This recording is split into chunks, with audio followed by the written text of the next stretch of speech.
दर्शकवृन्द नमस्कार। राष्ट्रियताको पहरेदारी जनाधिकारको पक्षमा खबरदारी यो हो न्युज नेपाल टेलिभिजन अनि समय हो गण्डकी एक्सप्रेसको। गण्डकी प्रदेशमा भए गरेका हर क्षेत्रका सबै खाले समाचारको सङ्गालो हो गण्डकी एक्सप्रेस। पोखरा प्रसारण केन्द्रको प्रस्तुति गण्डकी एक्सप्रेसका साथमा छु म गायत्री कुँवर। दर्शकवृन्द अब लागौ गण्डकी एक्सप्रेसको हेडलाइन्सतर्फ।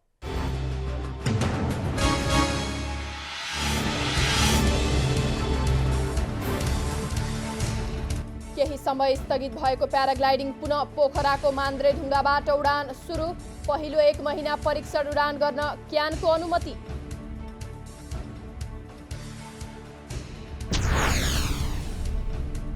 प्रधानमन्त्रीको गृह जिल्ला गोर्खा प्रमुख जिल्ला अधिकारी विहीन, मुद्दा फैसला र आर्थिक कारोबारको काम ठप्प।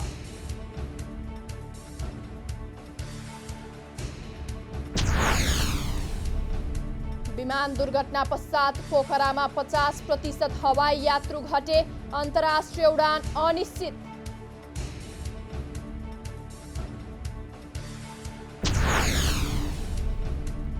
तनहुँको बन्दीपुर गाउँपालिकामा सुन्तला उत्पादनमा वृद्धि, बन्दीपुरमा मात्रै 50 मेट्रिक टन सुन्तला उत्पादन।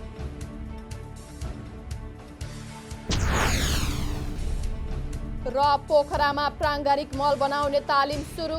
तालिम माघ 18 देखि 20 गतेसम्म हुने।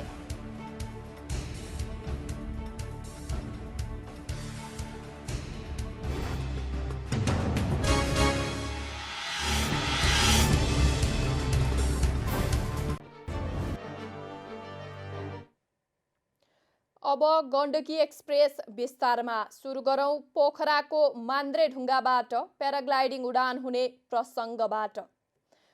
पोखरा अन्तर्राष्ट्रिय विमानस्थल सञ्चालनसँगै केही समय रोकिएको प्याराग्लाइडिङ पुनः पोखरा 24 मान्द्रेढुङ्गाबाट व्यावसायिक उडान सुरु भएको छ।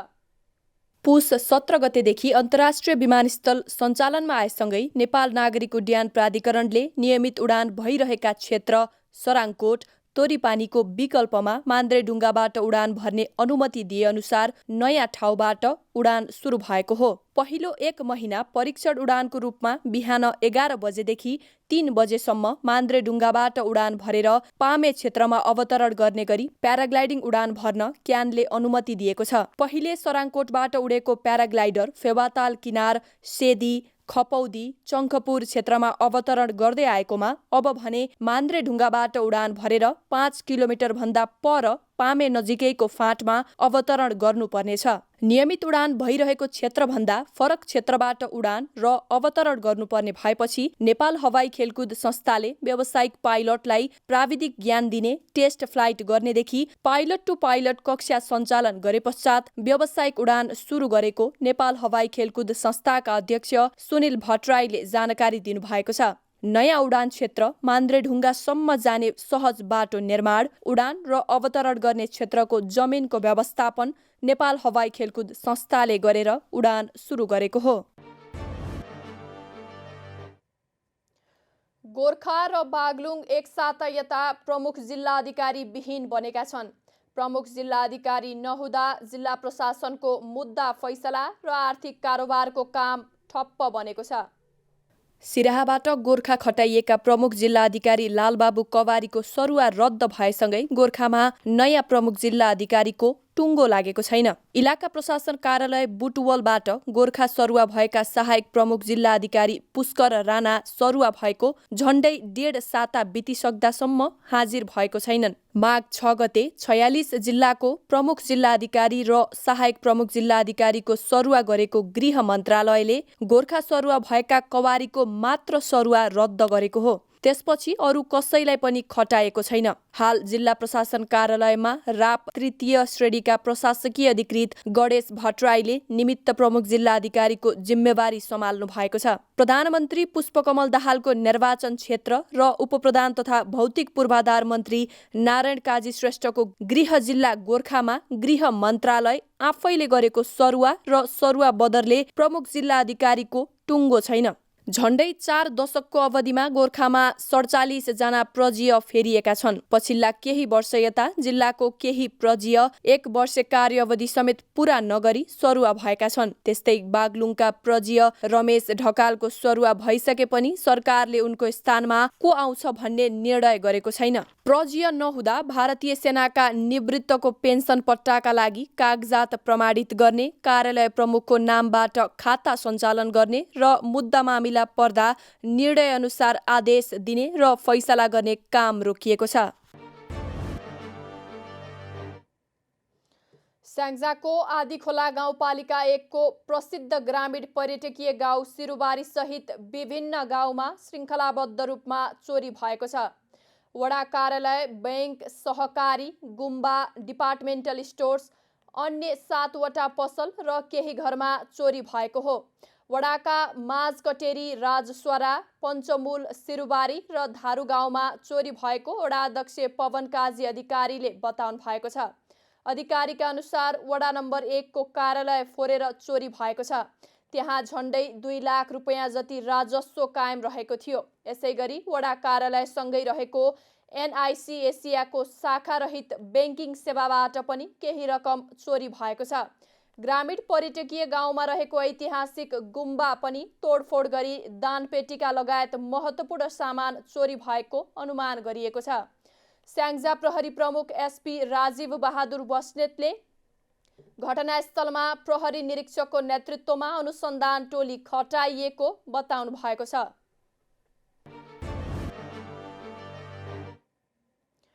माघ 1 गते भएको विमान दुर्घटना पश्चात पोखरामा 50% यात्रु घटेका छन् भने अन्तर्राष्ट्रिय उडान अनिश्चित भएको छ। अहिले पोखरा आउने र फर्कने जहाजहरूमा यात्रुको चाप घटेको छ। पोखरा महानगरपालिका वडा नम्बर 14 स्थित अन्तर्राष्ट्रिय विमानस्थल सञ्चालनमा आएको 1 महिना भयो। यो विमानस्थलबाट अन्तर्राष्ट्रिय उडान सुरु भएको छैन। आन्तरिक उडान भने भइरहेको छ, तर आजभोलि आन्तरिक प्रस्थान बिन्दुतिर पनि यात्रुको चाप भने छैन। विमानस्थल सञ्चालनमा आएको 13-14 दिनसम्म यात्रु खचाखच रहे पनि आजभोलि यात्रु सङ्ख्या नपुग्दा फ्लाइट सङ्ख्या खुम्चिएका छन्।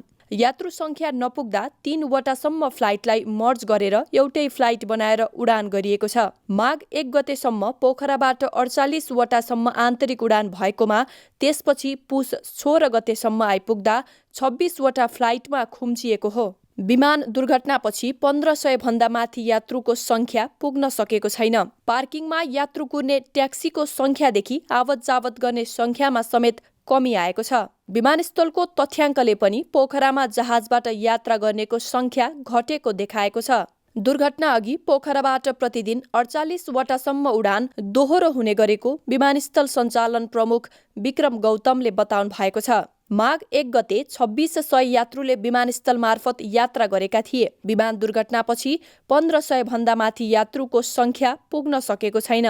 विमान दुर्घटनापछि पोखरामा मात्र नभई देशैभर नै हवाई यात्रु घटेको नागरिक उड्डयन प्राधिकरणको तथ्याङ्कमा देखिन्छ।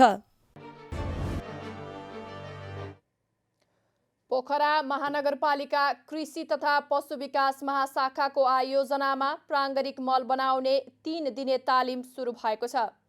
गडेउला पालन सम्बन्धी प्रशिक्षण तालिम पोखरा सभागृहमा सुरु भएको हो। तालिम माघ 18 देखि 20 गतेसम्म हुने भएको छ।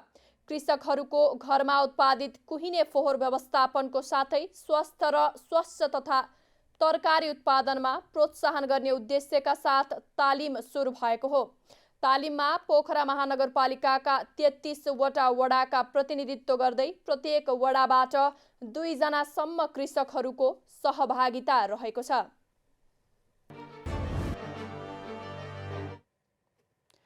दिन प्रतिदिन कृषि उत्पादनमा कमी र रासायनिक मलको प्रयोगले माटोको उत्पादकत्वमा ह्रास भइरहेका बेला पोखरा महानगरपालिकामा प्राङ्गणिक मल बनाउने तालिम सुरु गरिएको छ। हामीले प्राङ्गणिक मल बनाउने तालिमको महत्त्व के छ भनेर प्रशिक्षार्थी तथा कृषकहरूलाई सोधेका छौँ। हेरौँ उहाँहरूको भनाइ आजको पक्ष प्रतिपक्षमा।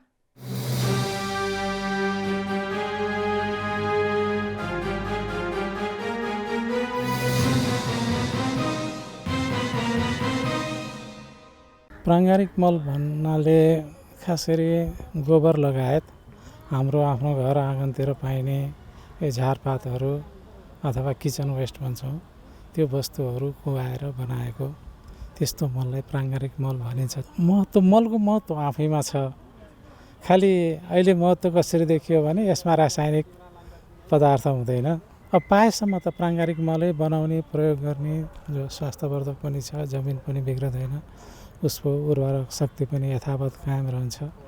त्यसैले सकेसम्म त प्राङ्गारिक नै म प्रयोग गर्ने हो। तर कहिलेकाहीँ मात्रै त्यस्तै इमर्जेन्सी पऱ्यो भने रासायनिक मल प्रयोग गर्छु। फाइदा त नर्मलै राख्छ, नोक्सान छ कि छैन भनौँ, नोक्सान गर्दैन, त्यही हो। फाइदा त अब खाने वस्तुले फाइदा गर्ने भनेको कुरा त त्यो जीवित रहन प्रयोग गरिने वस्तुहरू हो, अत्यावश्यक वस्तु हो। रासायनिक उत्पादनले शरीरलाई रोग लाग्छ, नोक्सान गर्छ भन्ने हुन्छ। प्राङ्गारिक वस्तुले शरीर मेन्टेन गर्छ, राख्छ। फाइदा भन्ने कुरा त छुट्टै होला त्यो। घरमा जिया वस्तु त छन्, जिया वस्तु भयो नि हामीले खासै यो मल बनाउने तरिका जानियो होइन नि त। उही पहिलाको चाहिँ गोबर अब फ्याँकिन्छ, अनि त्यो गोबर चाहिँ घाममा नि हुन्छ, पानीले नि बगाएको हुन्छ, अनि त्यो रहेको मल लैएको छ।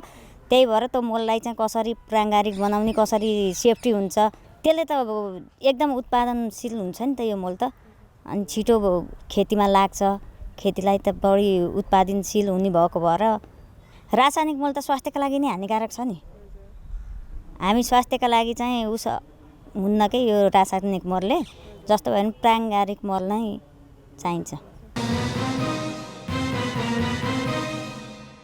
यो प्राङ्गारिक मल रासायनिक मलभन्दा प्राङ्गारिक मल हालेर हामीले खेतीपाती गऱ्यो भने त्यसमा हाम्रो स्वास्थ्यको लागि बढी लाभदायक अनि माटोहरूमा पनि राम्रो हुने र जुन चाहिने कुरा बढी छ। रासायनिक मलमा हाल्ने बित्तिकै उसले जुन पाए पछि लागि नहुने, तर प्राङ्गारिक मल युज गर्दाखेरि हामीले यो माटोमा त्यसको उर्वरा शक्ति त्यसमा कायमै रहिरहने र राम्रो उत्पादन हुने र स्वास्थ्यको लागि पनि लाभदायक हुने। वातावरण हिसाबले पनि तपाईँले अब जस्तै हामीले अब यो घरमा वेस्ट भएको सामानहरू लिएर गड्याउला मल खेती गऱ्यो भने तपाईँको आफ्नो घरको फोहोर पनि व्यवस्थापन भयो र आफ्नो बालीलाई चाहिने प्राङ्गारिक मल पनि त्यहाँबाट हामीले लिन सकिने भयो। त्यस कारणले प्राङ्गारिक मल चाहिँ एकदमै उचित लाग्छ मलाई चाहिँ कृषिको लागि। कृषि नै हो मेरो चाहिँ खास भन्नुपर्दा। मैले कुनै पनि बाहिरको मल युज गर्दिनँ, रासायनिकहरू। घरकै गाउँघरकै गाई भैँसी पाल्ने, बाख्रा पाल्ने, त्यसैबाट मल उत्पादन गरेर खेतबारीमा राख्दा एकदम राम्रो हुन्छ। माटोलाई पनि कहिल्यै बिगार्दैन। एकदमै फरक मान्छु मैले, किन भन्दा प्राङ्गारिक मल भनेको हाम्रो गाई भैँसीबाटै उत्पादन गरेको एकदमै राम्रो हुन्छ। खेतीपाती तरकारीमा एकदमै राम्रो हुन्छ, माटो पनि कहिल्यै बिगार्दैन। र रासायनिक मलबाट यसो लगायो अनि 2-4 दिन हर्लक्क बढ्यो, खेती तरकारी हर्लक्क बढ्यो, त्यो माटो चाहिँ कक्रक्क परेर त्यो कामै नलाग्ने बनाउँछ कि सुक्खा बनाउँछ। त्यो पछिको लागि काम लाग्दैन। प्राङ्गारिक मल राख्यो भने त स्वास्थ्यको लागि पनि एकदम फाइदाजनक लाग्छ। रासायनिक मलबाट फाइदा हुँदैन, एकदम हानिकारकै हुन्छ स्वास्थ्यको लागि पनि। प्राङ्गारिक मलहरू आफ्नै युज भएको मलहरू घरमा गाई भैँसीको अब बाख्राको कुखुराको मलहरू युज गरिन्छ। खासै त्यस्तो अरू मलहरू युज गरिँदैन। उत्पादनलाई चाहिँ त्यो प्राङ्गारिक मलले खुकुलो बनाउँछ के मलले उत्पादन बढी बनाउँछ, स्वास्थ्यको कर हुन्छ। रासायनिक मल प्रयोग गरेको भन्दा प्राङ्गारिक मल प्रयोग गरेको राम्रो हुन्छ खानको लागि। यो पोखराहरू भनेको महानगरपालिकाको एकदम सहरी एरिया पर्छ। यसमा हाम्रो कौसी र करेसाबारी नै हो। कौसी र करेसाबारी नै प्रयोग गर्दै आएका छौँ। आफ्नो घरमा किचनबाट निस्किने फोहोरलाई मल बनाएर प्रयोग गरेरै आइराखिएको छ। यसको कस्तो भने सबैभन्दा त विषादी खाइएन हामीले होइन। अनि त्यसपछि माटो पनि राम्रो हुने, घरमै फोहोर पनि व्यवस्थापन हुने र स्वस्थकर। अब थोरै उब्जे पनि हुन त अब अहिले यो उब्जे गर्दाखेरि रासायनिक मलहरू धेरै उत्पादन हुने र बिक्री वितरण गर्नको लागि जसले व्यवसाय गर्नुहुन्छ उहाँहरूको लागि हो। हामी घरमा नै खाने र परिवारलाई खानलाई चाहिँ हामीलाई एकदम स्वस्थकर राम्रो छ। हामीलाई फोहोरको पनि व्यवस्थापन गर्न एकदम गाह्रो भयो। गड्यौलाले चाहिँ घरबाटै निस्किने फोहोर खाएर मल निकाल्ने भएको हुनाले हामीलाई चाहिँ यो एकदम आवश्यक पनि छ। यसले चाहिँ फोहोर यो नगरपालिकालाई पनि एकदम महत्त्वपूर्ण योगदान दिन्छ, किनभने डम्पिङ साइट एकदम भरिसकेको छ होइन। डम्पिङ साइटमा भनेको बेलामा हामीलाई फोहोरको गाडी आउँदैन, अनि त्यसपछि घरमै किरा पारेर राख्न पर्ने अवस्था हुन्छ। हाम्रो त्यसले खाने चिजहरू चाहिँ हामीले उसलाई खुवाएर त्यो फोहोर पनि गाडीमा पनि नगरपालिकालाई पनि हल्का भयो, हामीले पनि मल पायौँ। यो सबैलाई एकदम राम्रो छ। हामीसँग स्थानीय स्रोत साधनहरू पनि छन्।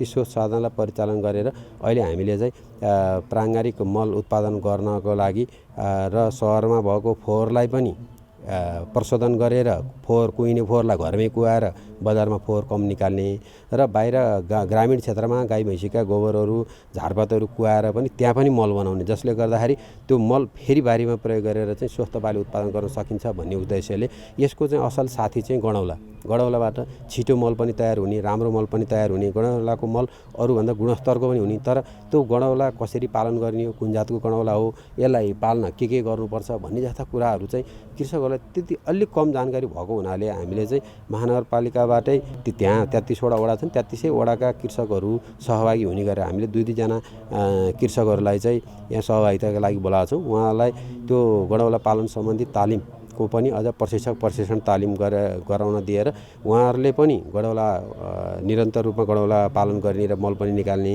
र आफ्नो वडामा चाहिँ फेरि आवश्यक सहयोग गर्ने गरी यसका लागि प्रविधि के चाहिन्छ भनेर सहयोग गर्ने गरी यो हालको हामीले कार्यक्रमहरू लिएर आएको। समग्रतामा यो हाम्रो महानगरपालिकाभित्र चाहिँ मुख्य उद्देश्य भनेकै स्वस्थ उत्पादन गर्ने, दिगो उत्पादन गर्ने, वातावरणलाई कम असर गर्ने र बाहिरबाट आयातित मलको मात्रै भरमा परेर हाम्रो उत्पादन गर्ने ठाउँमा चाहिँ अलिकति आत्मनिर्भर बनाउनलाई स्थानीय स्रोत साधनको परिचालन गर्ने नै यसको चाहिँ मुख्य उद्देश्य हो। हामीले अब कृषकहरू चाहिँ हाम्रो प्रत्येक वडामा वडा स्तरीय कृषि सञ्जाल छ। वडा स्तरीय कृषि सञ्जाललाई नै हामीले खबर गरेका छौँ। उहाँहरूलाई कमसेकम एउटा पशुपालनतिर सकेसम्म पशुपालन गर्दै हुनुहुन्छ भने एकजना पशुपालक कृषक र एकजना चाहिँ प्राङ्गारिक खेती गर्दै गरेको कृषितर्फ गरिरहेको भनेर 2जनालाई चाहिँ छनौट गरेर पठाउनु होला है भनेर हामीले कृषि सञ्जाल प्रत्येक हाम्रो यहाँ महानगरमा कृषि सञ्जाल छ। कृषि सञ्जाललाई समन्वय गरेर चाहिँ हाम्रो यहाँ सहभागिताको लागि लिएर आएको। अब त्यसमा चाहिँ हाम्रो यो तालिमलाई चाहिँ यहीँको हाम्रो स्रोत व्यक्ति हुनुहुन्छ, वडा नम्बर 15मा उहाँको आफ्नै गडौला पालन गरिरहनु भएको छ। उहाँले उत्पादन गरेर बिक्री वितरण पनि गरिरहनु भएको छ। उहाँ सफल व्यवसायी पनि हुनुहुन्छ यो विषयमा। त्यो हिसाबले हामीले उहाँलाई आज अलिकति प्र्याक्टिकल थ्योरिटिकल कुराहरू पढाउनुहुन्छ भने भोलि हामीले उहाँकै फर्ममै लगेर सबै प्रशिक्षार्थीहरूलाई चाहिँ त्यही फिल्डमै लगेर आफैले हेरेर सबै अनुभव गर्ने गरे गडौलाका जीवनचक्रहरू कुन अवस्थामा के गर्नुपर्ने रहेछ भनेर उहाँहरू आफै प्र्याक्टिकलले गर्नुहुन्छ र हामी पर्सिको दिन चाहिँ उहाँलाई अलिकति केही थप कुराहरू राखेर चाहिँ एउटा प्रमाणपत्रसहित उहाँलाई चाहिँ हामी बिदाई गर्छौँ।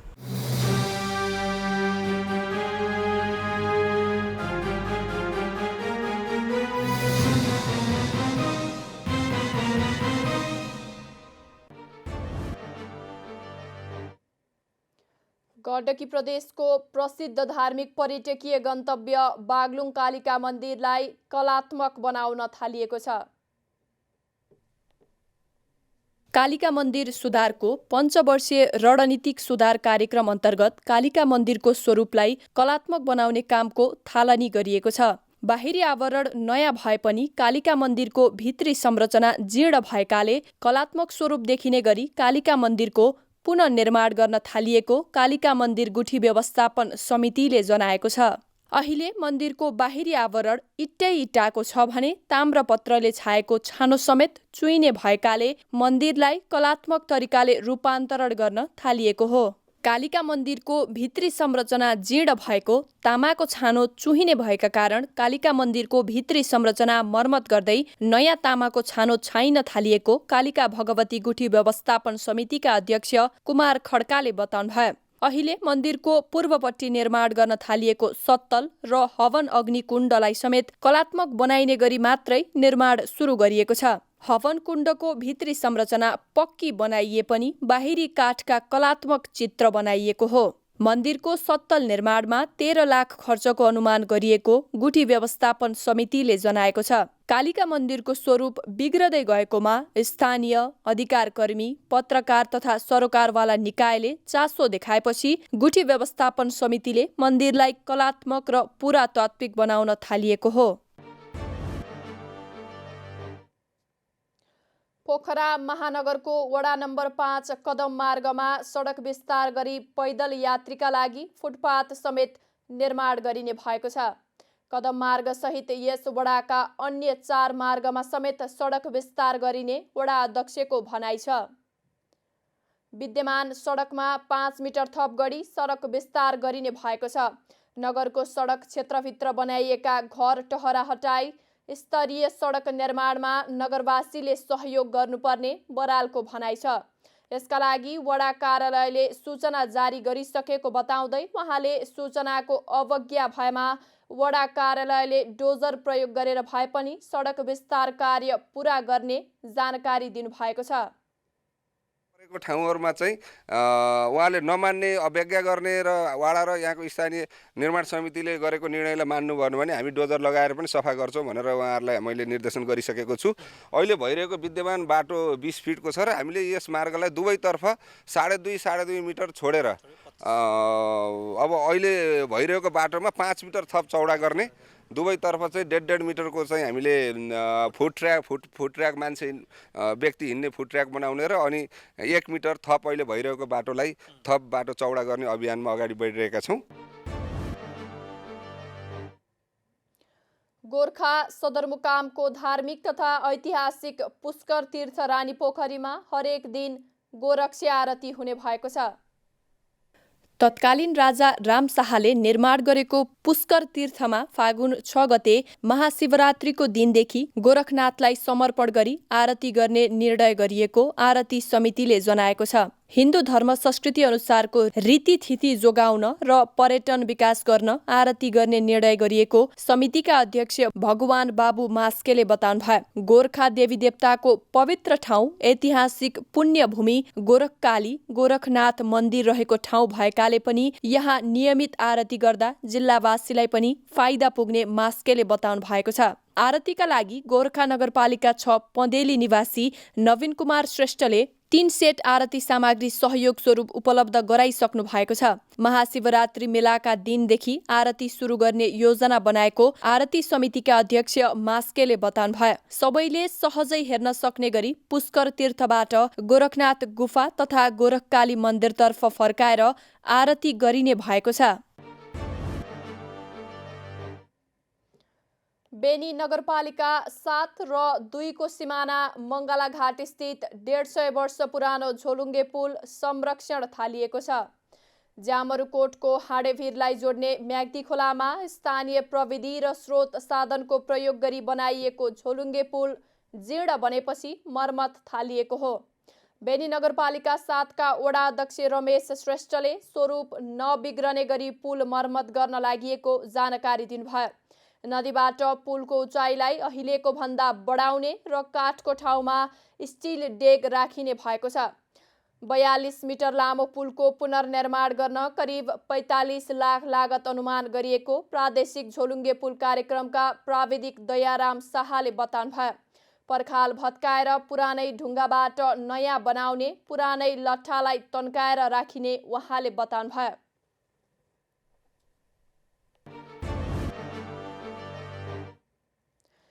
तनहुको बन्दीपुर गाउँपालिकामा सुन्तला उत्पादनमा वृद्धि भएको छ।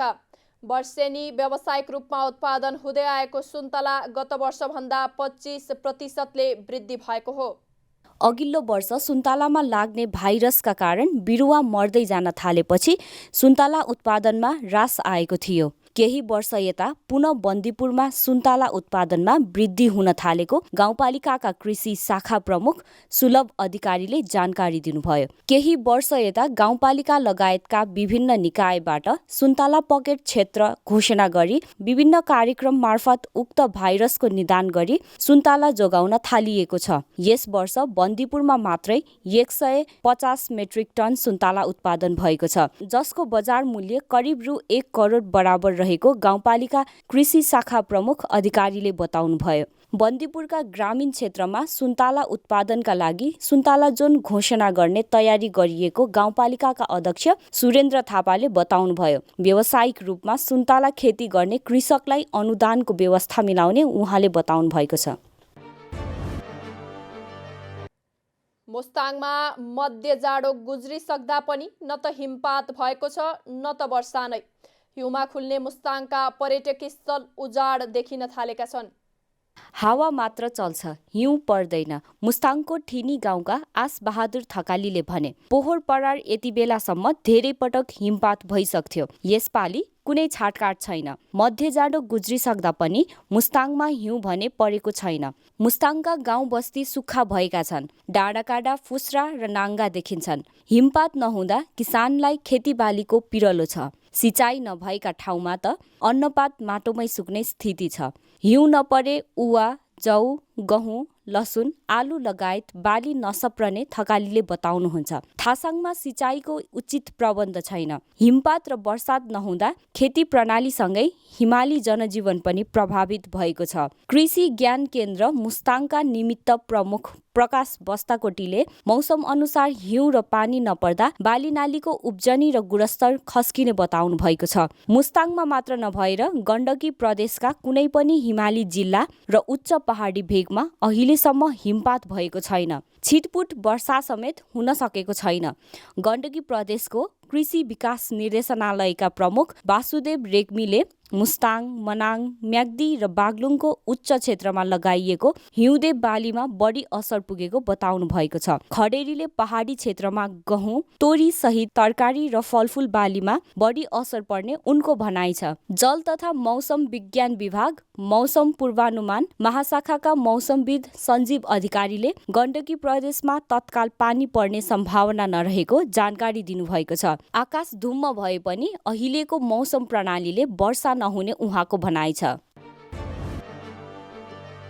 मौसम खबरसँगै हामी गण्डकी एक्सप्रेसको अन्त्यमा आइपुगेका छौँ। जाँदा जाँदै हेडलाइन्स न्युज पुनः एकपटक।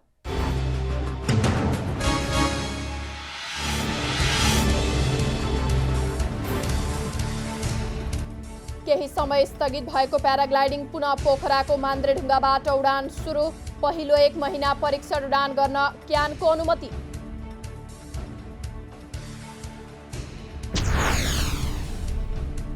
प्रधानमन्त्रीको गृह जिल्ला गोर्खा प्रमुख जिल्ला अधिकारी विहीन।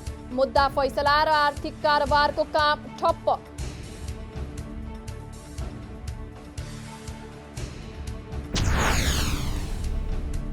विमान दुर्घटना पश्चात पोखरामा 50% हवाई यात्रु घटे। अन्तर्राष्ट्रिय उडान अनिश्चित।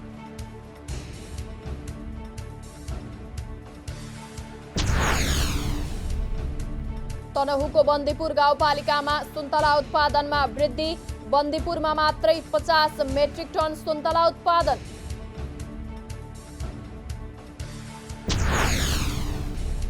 र पोखरामा प्राङ्गारिक मल बनाउने तालिम सुरु। तालिम माघ 18 देखि 20 गतेसम्म हुने।